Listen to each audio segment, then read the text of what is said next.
This is not a trek across the Kokoda Trail. This is a pilgrimage. We are walking in the footsteps of the brave. It's either vertically up or vertically down. We are going there to learn, we're going there to test ourselves. Oh, I thought I was going to pass out, honestly. I thought I wasn't going to make it. I am exhausted. People are running out of water. The whole trip's becoming a bit of a blur. We're going there to have dialogue, to search for meaning. I'll jump on my hands and knees if I have to. All the barriers have been broken down. Change in environment from everything that we're used to having to everything that we don't have out here. That was pretty tough, fellas. To appreciate the ability of the human spirit to conquer adversity. I said, mate, do you think we're lost? And he said, I haven't seen any footprints, bro. We don't really know what we're going into right now. We got an evacuation this morning. It's been a real eye-opener for me. We're going there to build a better you, and if we build a better you, we'll build a better team, we'll build a better community. I'm sure we'll enjoy it once it's over. We might have to have a look at this doco to see what actually happened.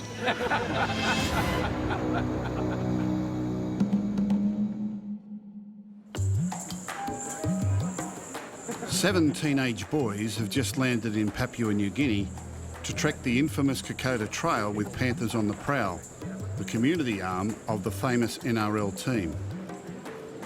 Lining up for the teenage team is Josh, Jordan, Travis, Davis, Ashley, Bailey and Timon. They're travelling with a diverse team of mentors from the Western Sydney area. We actually got it.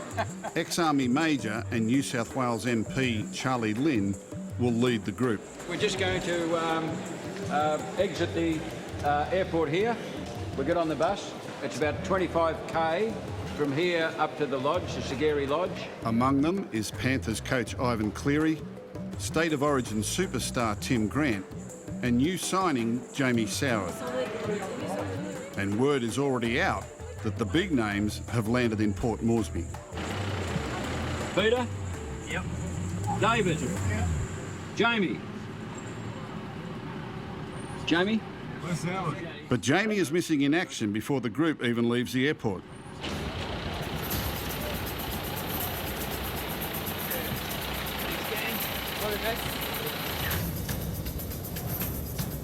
Although it's Australia's nearest neighbour, life in Papua New Guinea seems very foreign to the 7 boys.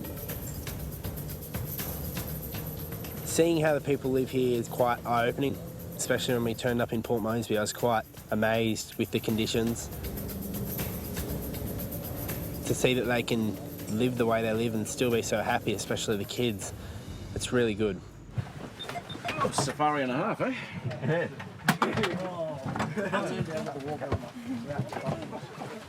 The group spend their first night at Sageri Lodge. And the dismal weather gives them a taste of what's to come as Charlie outlines his plan of attack. You get a pocket knife and a machete, and you can eat whatever you catch. For those who I haven't met, I think I have met everybody. My name's Charlie Lynn. I've been trekking up here, Papua New Guinea, across the trail for the last 22 years, and this is trek number 70 for me. So I sort of know the way. If you get lost along the way, or you think you're lost along the way, and it's quite easy to do sometimes, you know, got some people in front, there's a bit of a gap, and we're going through some pretty thick stuff from time to time. If you think you're lost, stop, sit down, you know, listen to the birds, take it in, just relax, and we'll find you. Tomorrow morning, we'll be leaving here at 6 o'clock in the morning. It's about a 25-minute flight to Kokoda. So we'll have Reveille at 4:30.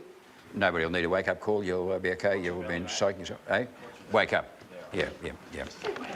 If you don't wake up, lunch will be at 12:30. Yeah, in the same room.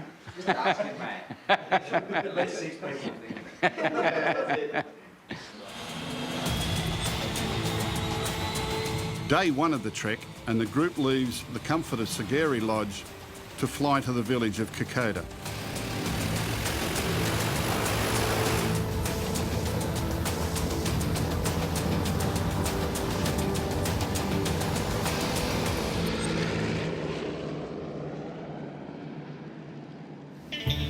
The Kokoda campaign was fought between July and November 1942 on the harsh jungle tracks of Papua New Guinea's Owen Stanley Range.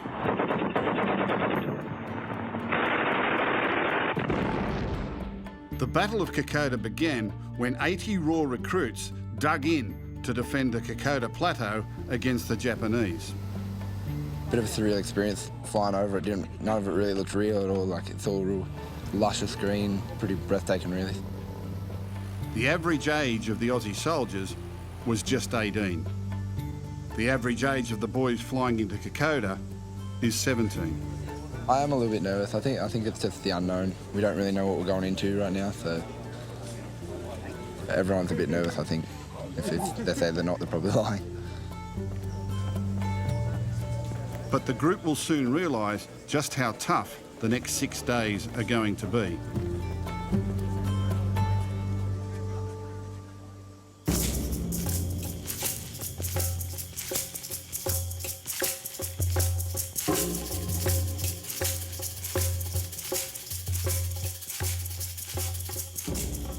I suppose it's the old adage, you just keep on putting one foot in front of the other and plugging away, and hopefully that sort of message is being told to these young blokes. That's what happens in life, unfortunately. You just got to keep ploughing ahead.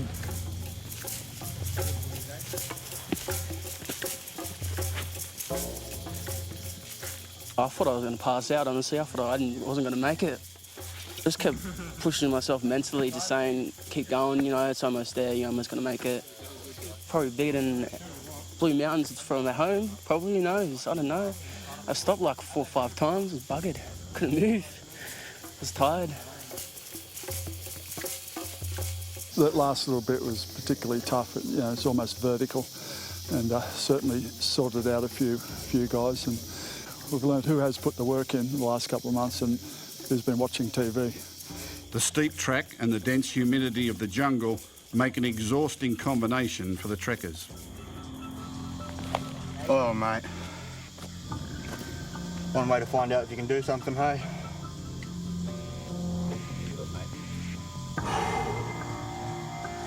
Rain. It's wet. Nice and cold, eh? It's too hot. I'm not used to this stuff. I'm gonna throw my pack off the cliff. I'm gonna throw my broken camelback off the cliff, and then my clothes off the cliff. I am exhausted, and I'm very, very tired, and this pack is very, very heavy. Let's do it.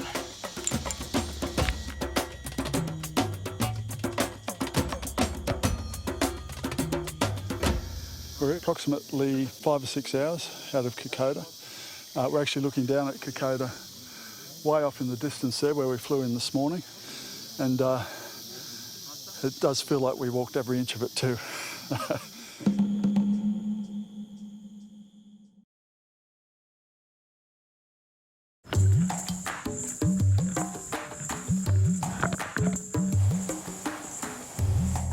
Nothing comes easy on the Kokoda Trail, and the group's continental breakfast is served after a steep early morning trek.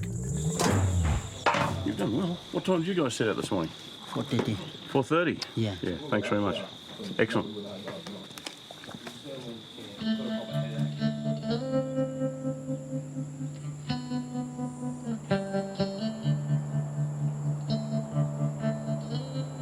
This is the battle site of Isurava. The situation here on the 26th of August 1942 was pretty drastic. The Battle of Isurava was perhaps, in the annals of Australian military history, second only to Gallipoli. And Isurava has special significance for 2 of the teenagers. Today, we're at the battle site of Isurava. I've placed a photo of my grandfather down. He served in the New Guinea campaign in 44. He was the 2nd Division, 12th Battalion. And I just thought, it'd be a great opportunity to bring him here. And, I think he'd be quite proud of me doing this. So I want to bring him back to New Guinea and, just commemorate him and his time here. So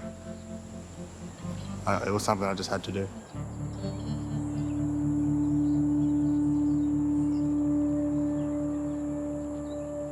ended up to be a lot tougher than I thought. Pretty overwhelming. My Uncle Jimmy, he's 96 and he's living in an army home at the moment. Yeah, he got shot twice while he was over here, actually. Yeah. Uncle Jimmy made a little figurine while he was over here serving. Out of the casings of his bullets, he melted them down and made it into a little figure holding a plane. Yeah, that was what the photo was of.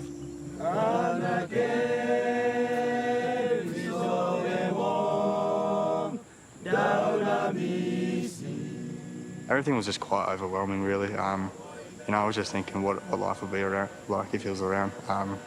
If I got to really sit down and talk to him, have a conversation with him and see, what it was really like from his point of view.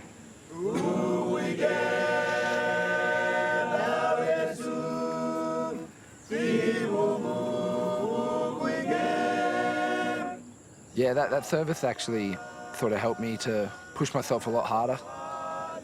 Being there made me realise I've had family members that actually went into this. If I'm struggling, I know, well, at least I didn't have it as hard as him. We gain just a small bit of appreciation of what they've actually been through, I think. I don't think there's really anything that will give us the full appreciation of what they've actually done. And each time, I felt like I was struggling, or I'd take a look and say, "No, mate, you were the one who struggled. We got it easy."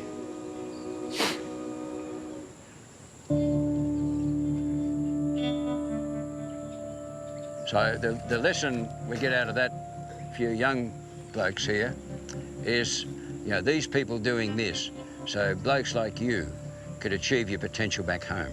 Today it would have been blokes like you, and I've got no doubt that you would have performed exactly the same. And if you've got a talent, Jamie and Tim and those Josh and that, with football or with art or music, it doesn't matter what it is, just make sure that during the phase of your life you're using that talent, that you give it every single thing you've got and then a bit more, because it's that bit more that creates the winning edge over the others. So taking this in mind, internalising this, is full repayment of the debt that we owe them.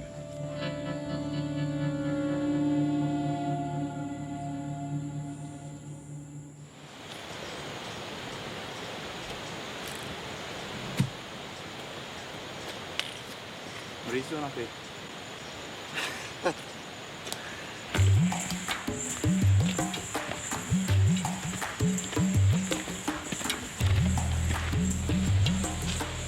Most of the terrain, it's either vertically up or vertically down, and it's mud and tree roots, and you just can't help but falling over most of the time. I actually whacked myself in mid-air with my walking stick. Might get a stitch when I get back to Moresby, but they reckon it'll heal up all right. But the mountainous terrain isn't Kokoda's only challenge. Treacherous river crossings are scattered along the length of the trail, with only thin branches lashed together, protecting the trekkers from the torrent below.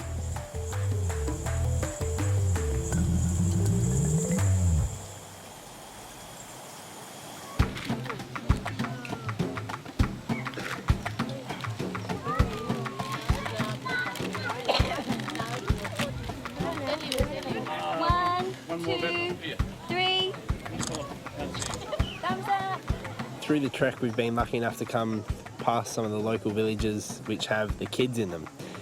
And I've always really enjoyed spending time around kids. I was the youngest in my family. I was always the one that was looked after, but I really enjoy going through the villages, having a kick of the soccer ball with the kids and just mucking around with them. Kids just are full of energy, and you think they're like only two years old, and you think they're not even old enough to walk, let alone they're running around and scooting around chasing balls and stuff like that.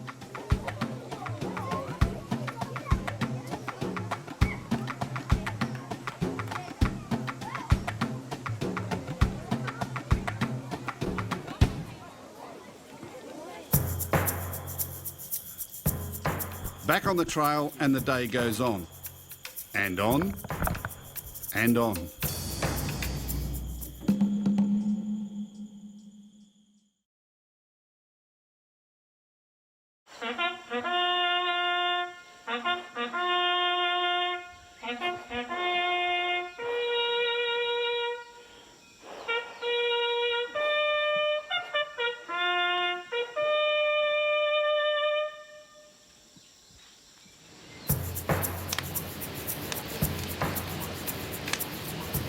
drying my boots. They're soaking wet because I got them in the mud yesterday. So. They dry? They're melting. Yeah.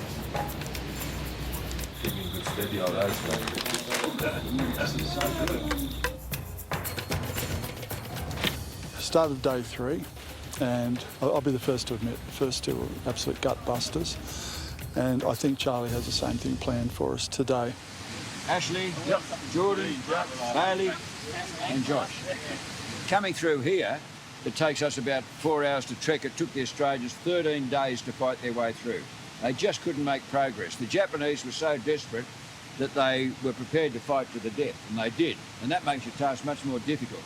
The news got out last night around the camp that what is supposed to be a 10-day trek, we negotiated with Charlie to make it a 6-day trek. And then we go round to a place called Diggers Campsite where we'll have lunch. You know, I sat next to one of the young fellas last night around the fire, and he said, we hiked for 16 hours today, up hills. He said, back home, he said, I'm not even awake for 16 hours a day. I'm just so impressed with the young blokes. They're going great. So we should be in before dark, provided we keep moving. Righto? So. Great stuff, Charlie! Saddle up! Get around!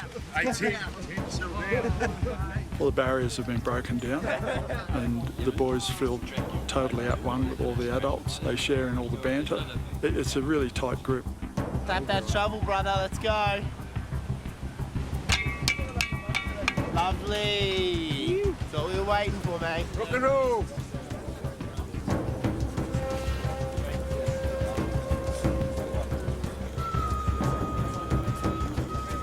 I'm starting to love it. Got a little good group at the front with me, Timon, Josh and Russell and Martin and Bailey. How's that climb, fellas? It was good, wasn't it? Yeah, pretty buggered. Getting hotter, getting pretty high in altitude at the moment. That was pretty tough, fellas. Yeah. Quite a tough climb. Like a big climb. Yeah. Big climb. You can look down into the valley, that's where we come from, so we've left everyone behind. It's just us. Yeah, it's just... But yeah. After doing big Russ over here. It's a good thing you're all young fellas, eh? Yeah, we've got Russ by us out, so it's been good. Yeah. Got our main man Joe leading us, he's been great.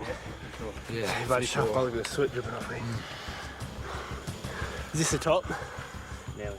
Nearly the top? There you go, see. Alright. Yeah. Endurance, courage. Up in the front, bro, gets a bit wild up there. We have a bit of a joke around, a bit of a talk, some stuff we don't want to release. We talk about many things and probably something we wouldn't want to say in front of the camera, but no, I've learned a few things, I have to say, and might have mentioned the other day that even though I've been married 39 years, I learned a little bit about females from the boys, and I guess they're more open than I was at age 17.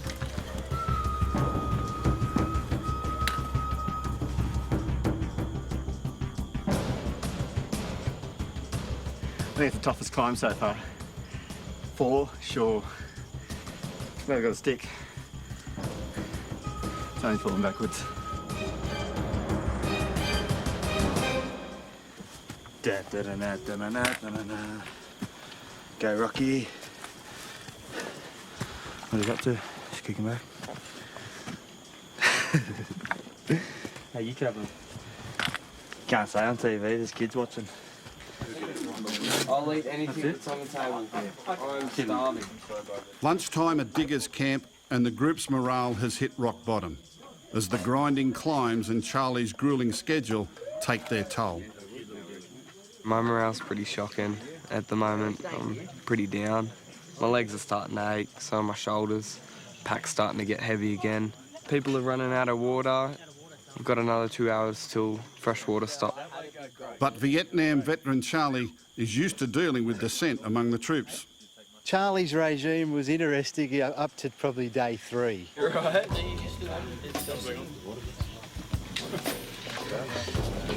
Takes a couple of hours to get up there. Steep? About a couple of hours down. Couple of in 3, 4, 5. Sorry, are there any campfires? Depends how fast you walk. Sit around the campfire. A few of us are wondering, are there any campfire nights? We just get in early and sit around the campfire, put the feet up. The boys want to have an open forum. Yeah, get to know a few of the boys. They're refusing to sing unless they get to ask some questions to me and Tim, and I'm like, mate, I can't answer questions at 11 o'clock at night. Why not? Because I'm tired. We were under the impression we'd be getting into camp about 4 o'clock every afternoon. Have I misread the memo? What would you be doing anyway? Sitting down. I think the tiredness is just starting to get to a lot of people, you know? Tiredness. Charlie Lynn's a funny sort of guy. He reminds me a bit of Jamie Soward, actually. He's, you know, they think they're funny and that sort of stuff, but I'm not going to miss him at 3:30 a.m, that's for sure. In about 10 minutes' time, when we get the shovel on the ground to go again, which is awesome when you hear that noise, then I have to put Vaseline over every freaking inch of my foot to keep it moist again, so it doesn't get friction and blister.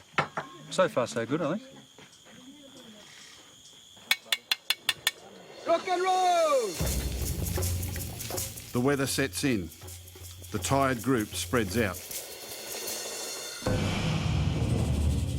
Visibility is dropping, and suddenly 2 members of the group are nowhere to be seen.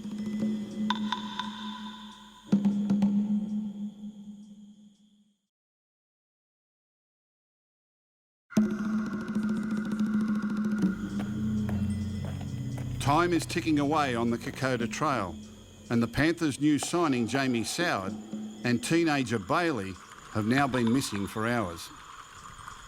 We probably need to cover both options, because if they got so far and they realise there's no one with them, they would turn back and they won't see that there's nobody at the camp there. Perhaps we should put 1 or 2 boys this way, up here, just in case they caught them and said, you know, wrong way, go back.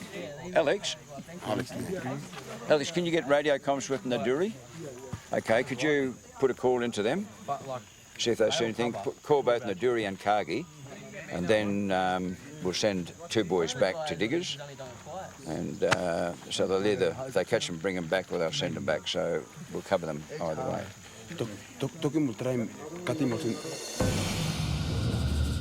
I was walking along and didn't really talk to Bailey that much the first sort of hour and a half. I said, mate, do you think we're lost? And he said, I haven't seen any footprints, bro. Our instructions were to them that if they got lost or thought they were lost, to stay where they are.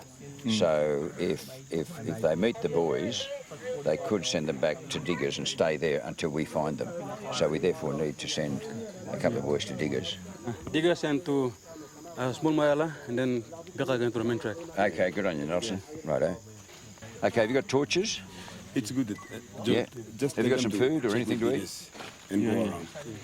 You got something to eat? Yeah, I got some. You share that, Nelson? No. What the situation is that they took probably the left-hand turn, which goes down to a place called Tavovo Ridge and down to Naduri. But there are a couple of local boys apparently walking behind them. If they listened to the thing the other night and they stop at diggers, understand they're lost, then we'll find them. Righto, when you're ready, go. Righto. We've got the both routes covered, so...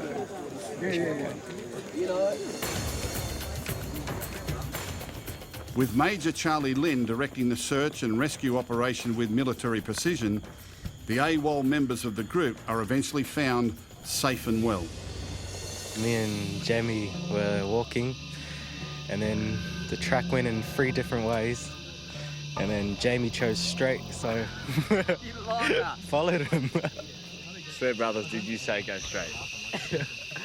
We both said straight.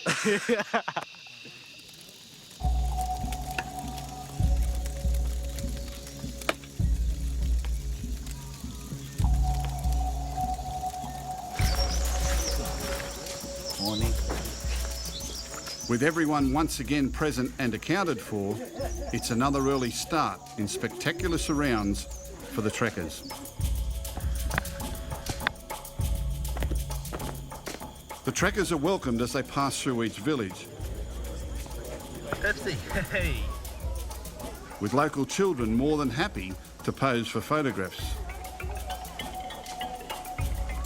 Who reckons he can get it? Fingers crossed. Then it's the players' turn to show the villagers what they do best. Oh! Give me the ball. When halves fail, you get proper to do it. Usually right-footed because I feel so sour.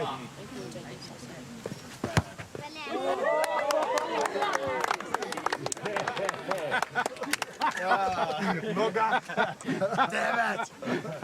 Charlie, would you let her go? Yeah, give Charlie a go. AFL, mate. I'll drop kick it. Righto. Been 100 years since I've done this.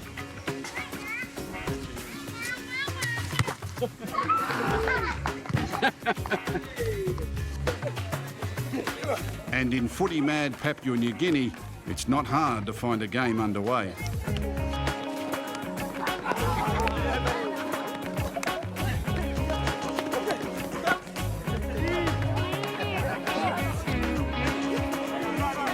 It was good. It was a good game. They're real competitive with their sport.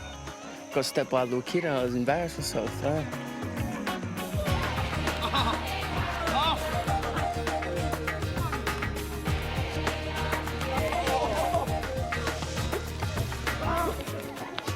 I couldn't keep up with them, but I was a little puffed out after the game. And then we went to church. Let's go to church for the evening. Let's do it. Let's go. Who's coming? Yeah, I'll come. Let's go. People living along the Kokoda Trail are deeply religious and attend church twice a day.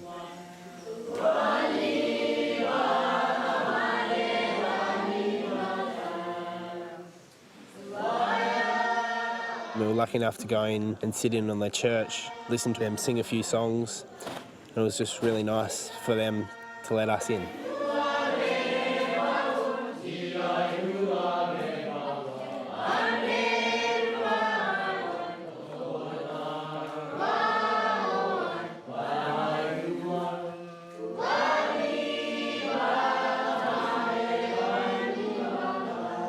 It's real touching for me. I haven't been to church in ages. I got like chills from that, from what they were praying, and it was real touching. I reckon it was, yeah.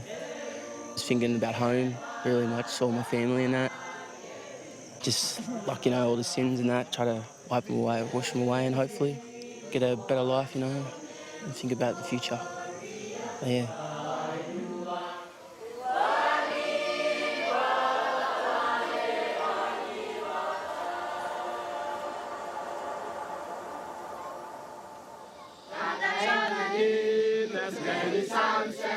Despite what some trekkers might think, Charlie is something of a local hero in the village.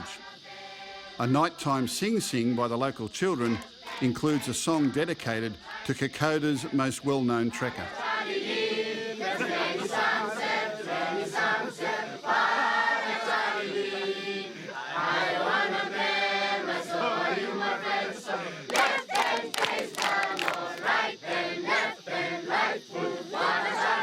The sing-sing was quite funny. The best part was when I started singing the Charlie Lynn song.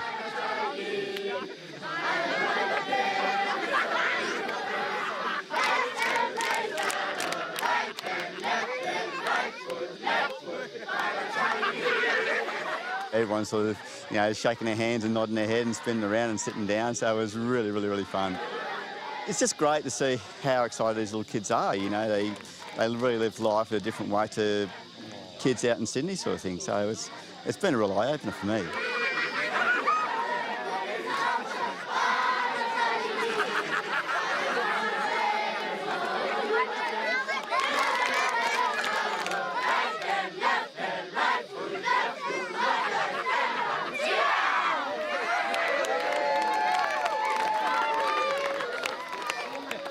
But as usual, Charlie's battle plan for the next day soon puts an end to the party. Righto, everybody. 3:30 in the morning. 3:30, Charlie. Cool, eh? Yep. Like a bit earlier. Yeah. Let's go.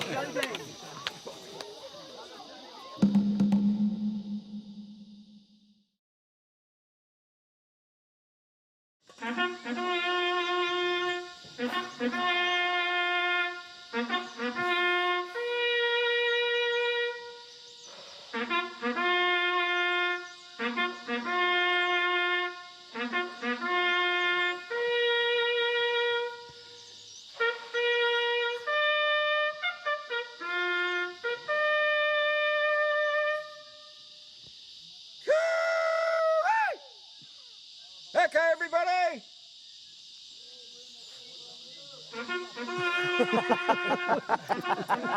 In case you didn't hear it the first time.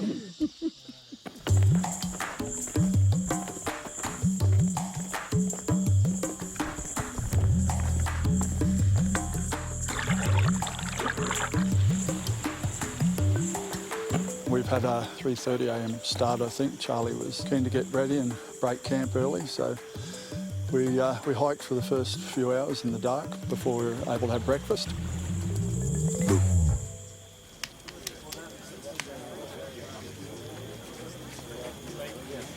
It's hot, it's humid, and it's very taxing conditions. Yesterday was a big challenge. Got dehydrated, pretty much ran on empty, so by the time I got into camp last night, I was absolutely hammered. So today I'm keeping up my electrolytes and my fluids, so hopefully I can survive a lot better today than I have in the last 24 hours. Right, what's the game plan? Left foot, right foot, nod your head. Yeah. Right. It's been a long trek, but we've been holding hands the whole way.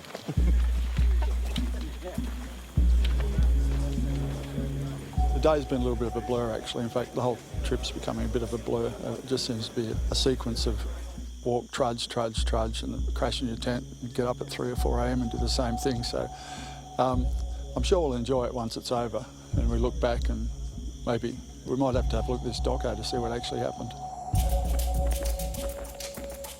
With Charlie giving as good as he gets about the group's general exhaustion, the focus has now shifted to the front runners, whose keenness has started to rile the rest of the trekkers.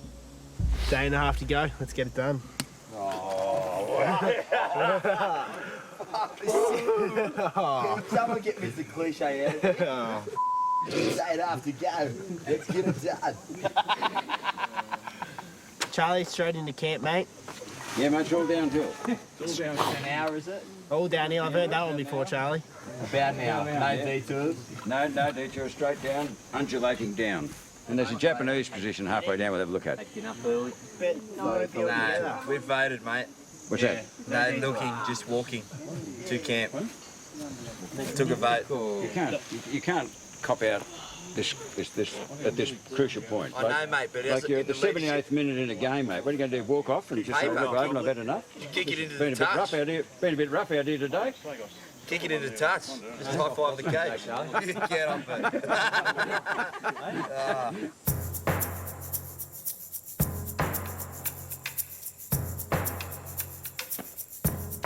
The more you go along the trek and you get isolated from the main group and you get one or two together, yeah, we start having a really good conversation. Not about football, not about anything else, probably just about life.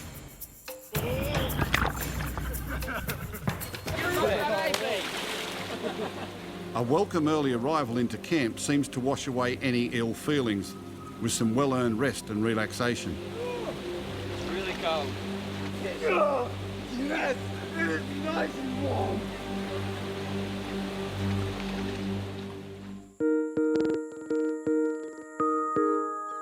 Day 6, and daybreak sees Martin gravely ill. Oh, you had blisters from day one, and they were only small. But yesterday with the long walk and something else, I don't know what it was, my foot got really infected, especially my right foot at the moment.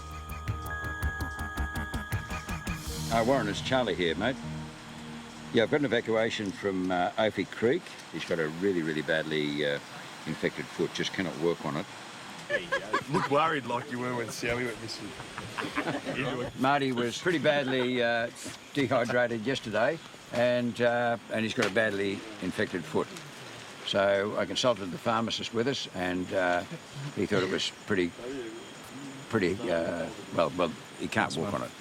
So it's either stretcher him out or get a helicopter in. So I'm going in the process now of organising a helicopter. Sticking to mateship, courage, sacrifice and all the rest of it, we're going to get him helicopter. On your money. Righto.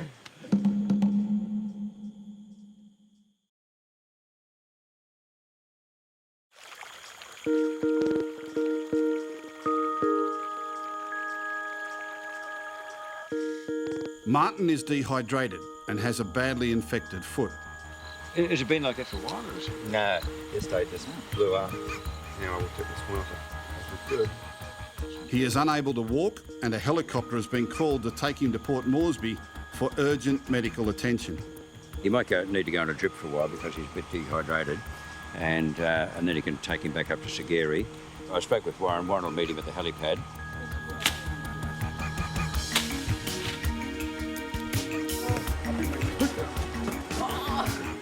And while the trekkers throw a ball about, porters help the pilot pinpoint the evacuation site.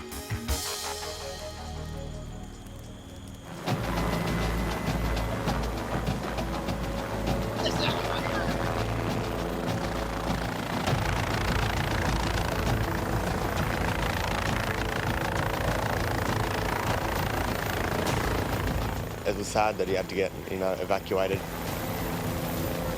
He came so far along and we were just so close to the finish line, and he's a great, great fella.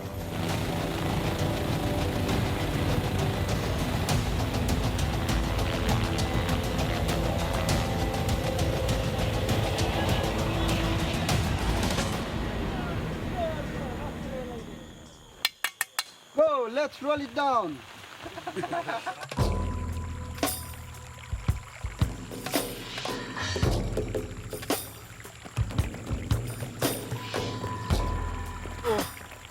Once again, the tireless porters lead the group through the thick New Guinea jungle towards the battle site of Imitar Gap.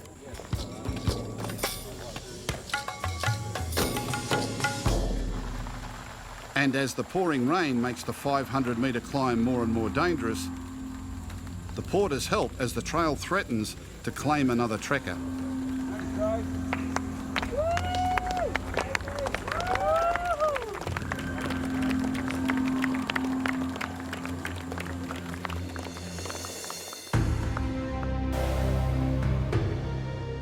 Though they haven't any halos, only holes slashed in their ears, their faces are marked with tattoos. They wear scratch pins in their hair. Bringing back the wounded as steady as a horse, using leaves to keep the rain off, and as gentle as a nurse. Slow and steady in bad places on that awful mountain track. The look upon their faces makes us think that Christ is black. Every care to help the wounded, they treat him like a saint. It's a picture worth recording that an artist yet to paint. Many a lad will see their mothers and husbands, their wee ones and wives, just because the fuzzy wuzzies carried them out and saved their lives. They were affectionately called Fuzzy Wuzzy Angels, and they were the grandfathers of these porters. They looked after Australian troops on the Kokoda Trail during World War II, but they've never been officially recognised for their efforts with a medal, just presented with a commemorative medallion by the Australian government 67 years later.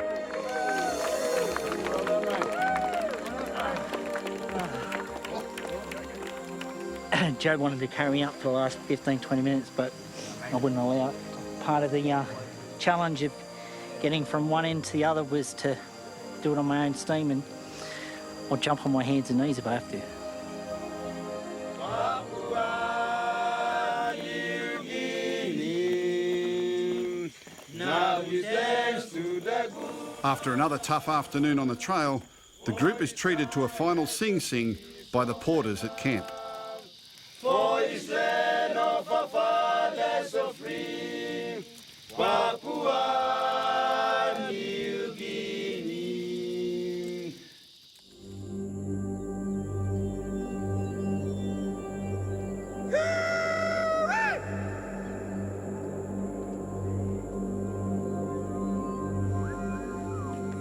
It's the last day today, and I must say there's an air of excitement. The boys are in high spirits at the moment, and they're all looking forward to getting back. There's a game of footy going on at the back there, which wouldn't have happened the previous 6 days. The boys have come through it tremendously too. I think they really feel that they've achieved something quite special. We're on our last leg now. We're about 2 hours away, and it's a great feeling.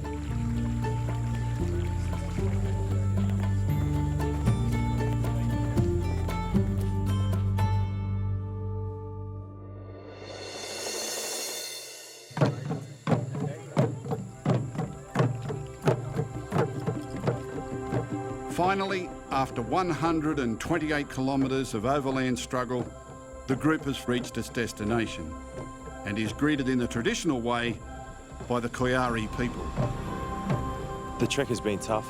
I thought it would be a bit easier than what it has been, but you know, I've heard a lot of stories about Kokoda and they're all true.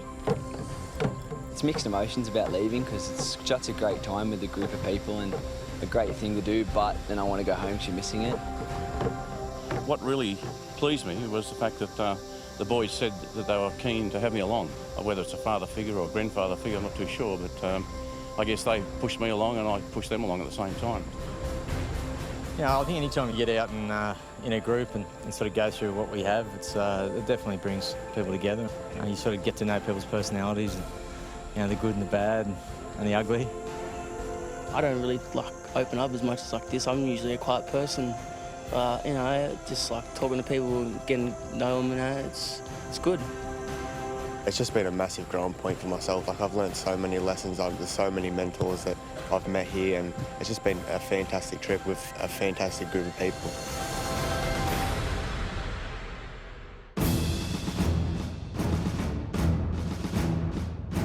I got airlifted out on Friday, taken to Port Moresby Hospital, and they said, I have to cut away the tissue. I'm going, okay, don't like the sound of that.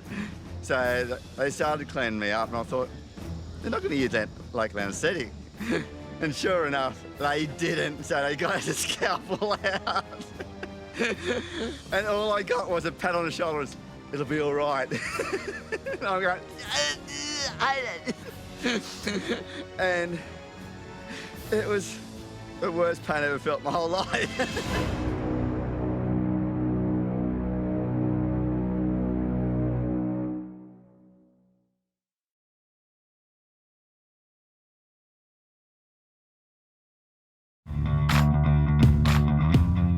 Panthers on the Prowl is the community outreach of Penrith Panthers. Panthers on the Prowl has actually been operating for nearly 11 years now. We have 6 or 7 various programs running at any one stage. Probably our cornerstone program is the primary classroom program. We're working with kids who are identified by schools or by parents as needing to work on their interactions with their peers, their self-esteem, maybe engaging with their work more fully in classrooms. It's not just maths and science, it's all those things I call the art of schooling, basically. It's how do we get by in school, how do we get by in life, and really get the best out of ourselves and realise our full potential. The teachers really like the program because it's something that they can't actually give a student in the classroom.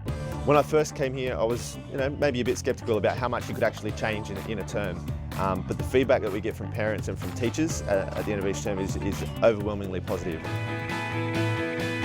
My secondary program is focusing on broadening students' awareness of what careers are available, what different career paths they might take.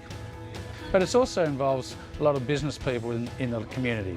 People like Dave O'Neill from ABCO. He generously gives his time, stops work, takes the students around ABCO, tells them about his journey from school to where he is now. In regard to the adults, I run a computer literacy program, helping adults build up their confidence to use computers, understand about computers and take away some of those fears that a lot of adults have. We do have the opportunity to run some special programs, and some of them this year have been our Junior Master Chef competition, where we again involve local schools. Another special activity that we ran this year was the Empower Youth Seminar, where we invited Brent Williams from Tomorrow's Youth International. We've had a wonderful opportunity to work with the Museum of Contemporary Art in Sydney and to take groups of students in there for special workshops. Probably the one that sticks in my mind is the Kokoda Leadership Project, which we took 7 Year 11 boys from 7 different high schools in the Penrith region, and we coupled them up with a couple of players, Timmy Grant, Jamie Soward, and our coach Ivan Cleary, some corporate sponsors, some Panthers staff, and we just had an absolutely fantastic time. I see a very big and exciting future for the Prowl, simply because the programs that we're running and operating at the moment and have done for the last few years. They're actually working, but I'm also excited the prospect of attracting more funding so that we can continue the good work. We have statistics on just about everything we do here, and it lets people know, and it particularly lets our people that fund the operation know that their money is going to a very worthy cause, and it is making a difference in people's lives.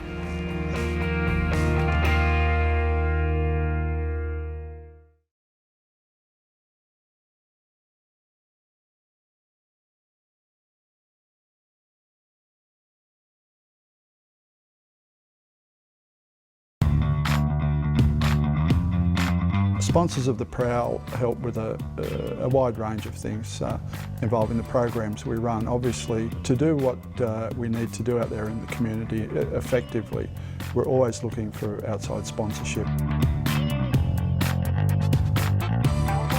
When I first read about it, about 11 years ago, I thought, what a great idea. It's really getting these kids who the school system's not really working for them, and it's given them confidence and belief in themselves. The benefit to my business of the Prowl hasn't been direct, it's more been indirect. It makes me a different person as far as the way I run my business, the way I see my involvement in my community. We're affiliated with Panthers Group through sponsorship of the main football team, and this year we've got involved in a few things with the Prowl project. I'm a local, so as the franchisee, my focus has always been as a local in the Penrith area. We were approached by Panthers to see if our company would like to participate in sponsoring the project to Kokoda. I was very impressed with what Brad had to say and what he was doing locally with the community. I said, well, this is just something that we want to be involved in. Kokoda was it was a great experience, tremendous experience, and something that everyone involved will probably cherish the rest of their life. I think we got involved with the Kokoda expedition was really because we didn't want to just set up a business solely in the Penrith area. We've seen a lot of the initiatives that Phil Gould and Brad Waugh have put in place, and the Penrith Club is about the community. And we saw it an ideal way with these young guys that were coming along to actually get involved and to put something back rather than just being a business based in the Penrith district. For me personally, it was a good opportunity to experience it. I also got the opportunity to spend some time with some of the people within the Panthers group, Brad, and some of the kids that he brought along with us, and we really got an insight into what the project does for the local community. It'd be outstanding for the boys. I think they'll be far more outstanding in their future years than they could ever have been without doing it.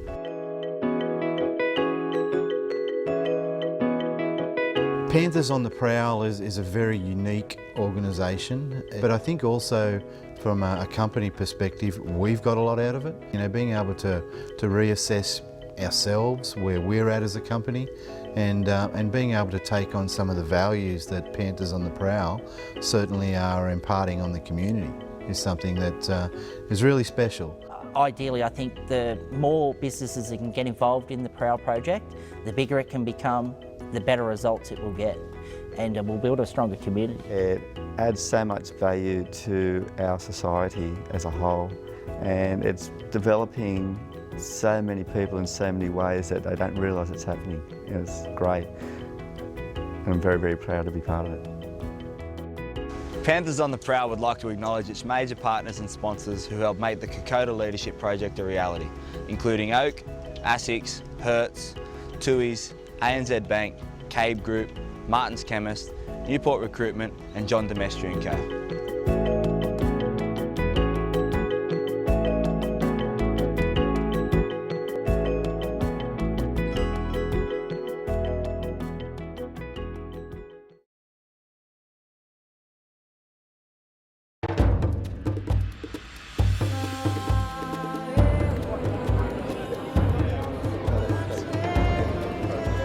We're here tonight at the Panthers Leagues Club for the launch of TDS and Panthers on the Prowl's premiere of Kokoda in the Footsteps of the Brave. Hey guys, how are you tonight? Are you looking forward to seeing the documentary? Yeah, looking forward to seeing it. It's nice to catch up with everyone that went on the trek and brought my date tonight, so looking forward to it. Glad it's over, but you know, it was a great experience, and you know, it'll be good to see the doco tonight, that's for sure. Really looking forward to it and trying to catch up with all the rest of the guys. It'll be fantastic. I really am looking forward to seeing it, to see how it turned out. Looks like it's going to be good from the preview, so. And are you going to be reliving some memories tonight? Yeah, I'm sure some memories will come back. Some you don't want to remember and some you will, so.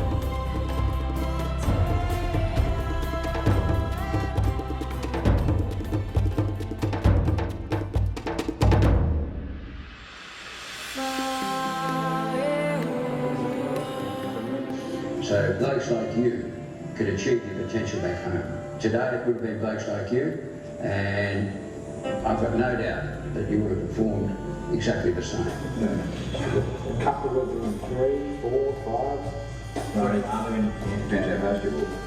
Charlie, we've just watched the documentary, and did you enjoy yourself?